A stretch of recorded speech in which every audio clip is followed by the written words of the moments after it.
Have you ever wondered what prehistoric Australia was like? Let's journey back in time, some 65,000 years ago, to a period when the first human footprints were imprinted into the Australian soil. Imagine stepping off a primitive boat and setting foot on a land entirely unknown. A land of extremes. On one side you have vast, arid deserts stretching as far as the eye can see, an endless expanse of sand and rock baked under a relentless sun. On the other, you find lush rainforests brimming with life, a tangle of green where every step could lead to a new discovery or a hidden danger.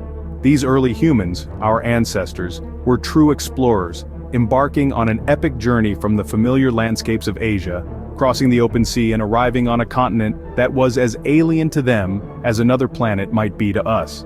The challenges they faced were immense, as they had to adapt to a new and different environment, learn to find food and water in a land where the rules they knew no longer applied. Australis, the southern land, was not a welcoming place for these early humans. The desert was a furnace during the day and a freezer at night, with little in the way of sustenance.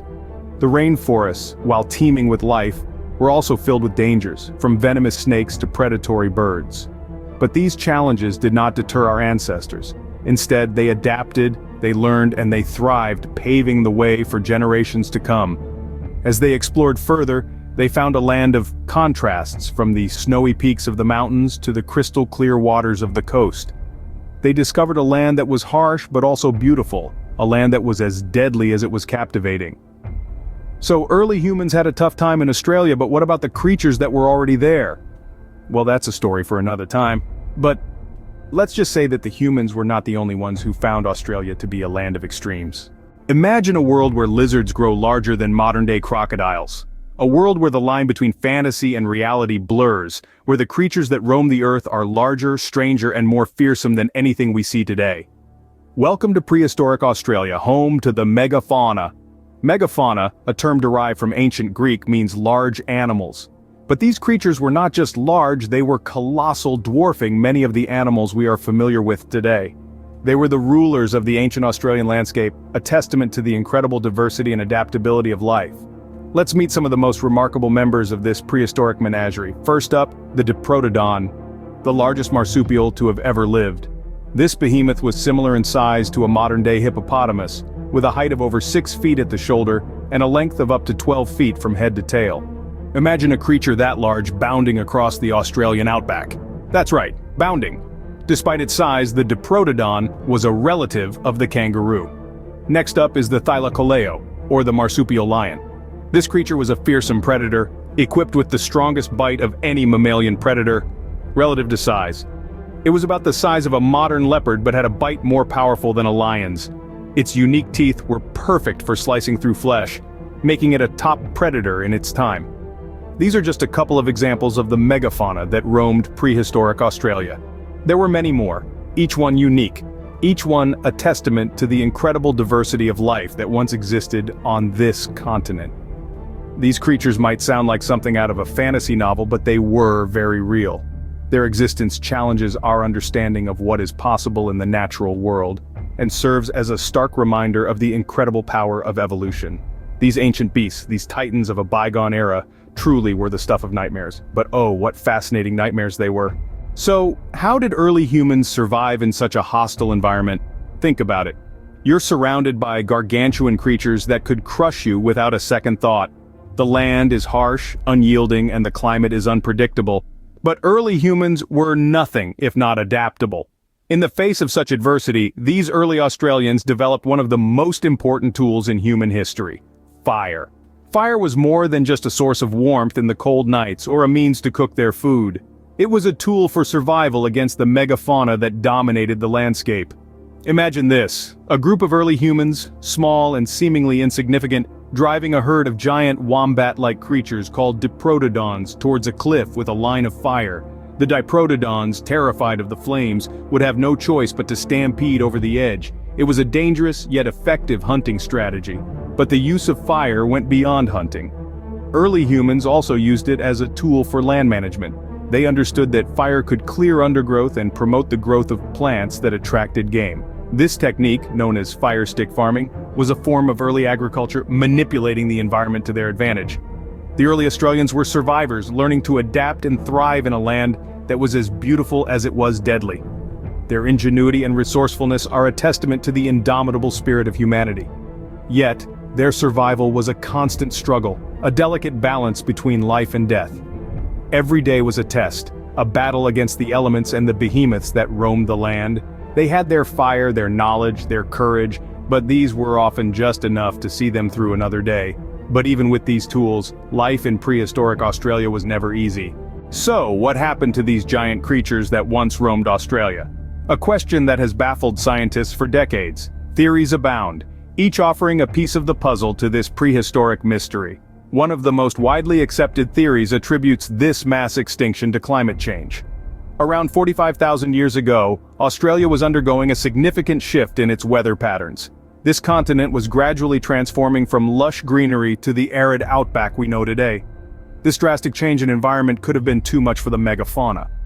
The plants they relied on for sustenance started to disappear, water sources began to dry up, and the once hospitable land became an inhospitable desert. These giants, which were adapted to a cooler, wetter climate, found survival increasingly difficult. Then there's the theory of overhunting by humans. Around the same time, the first humans were making their way to Australia. These early settlers, known as the Aboriginal people, were skilled hunters. The arrival of humans coincided with the disappearance of the megafauna, leading some to believe that overhunting may have played a role in their extinction. The megafauna, having never encountered humans before, would have been easy prey. Their size, once an advantage, became their downfall. They were too big to hide, too slow to run, and too naive to fear these new predators. These theories, while both plausible, are not mutually exclusive. It's quite possible that a combination of these factors led to the downfall of the Australian megafauna. Rapid climate change could have weakened these creatures, making them more susceptible to hunting. Or perhaps overhunting pushed these already stressed animals over the edge.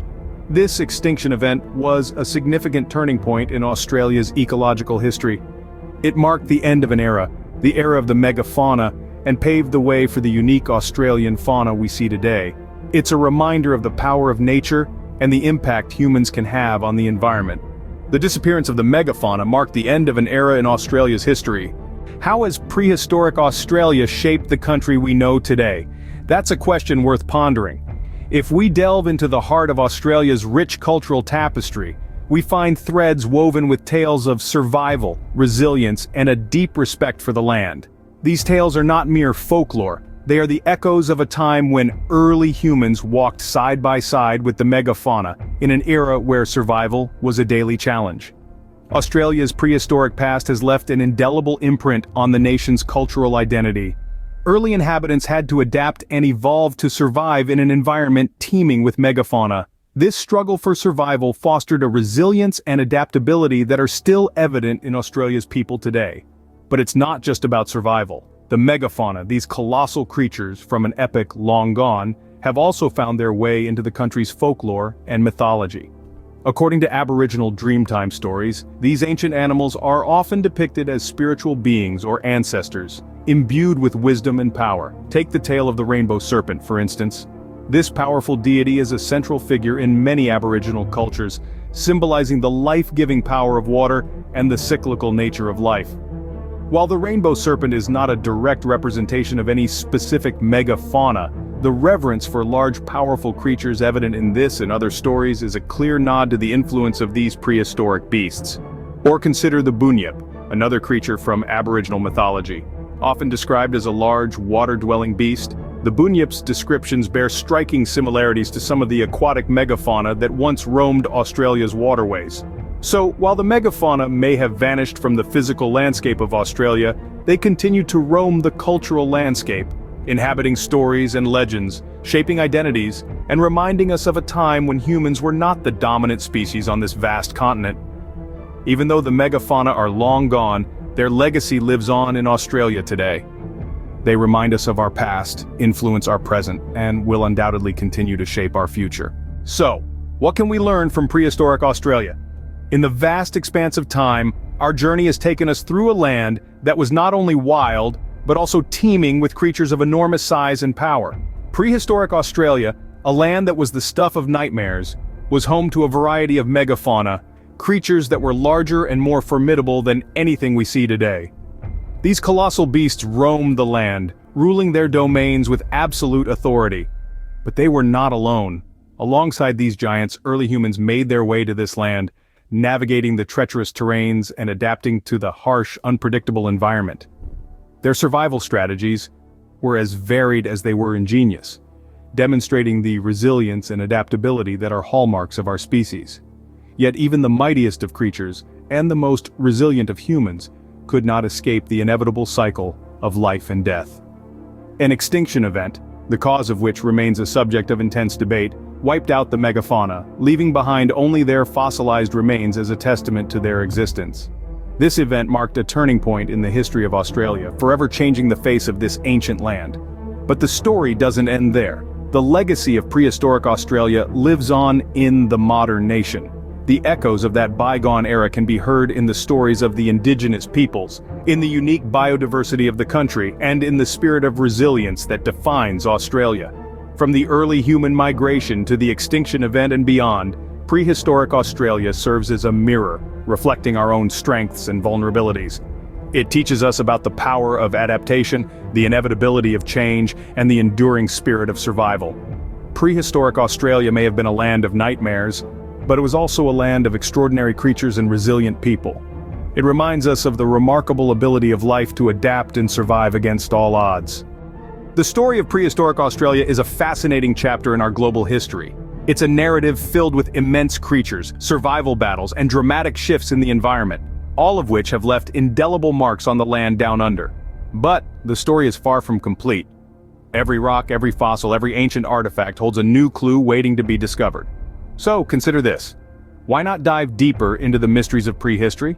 Perhaps visit a museum or an archaeological site, or even better, support the preservation of these sites. They are the gateways to our past, the tangible links to our ancient ancestors. By preserving them, we are ensuring that future generations can also learn from and be inspired by the past.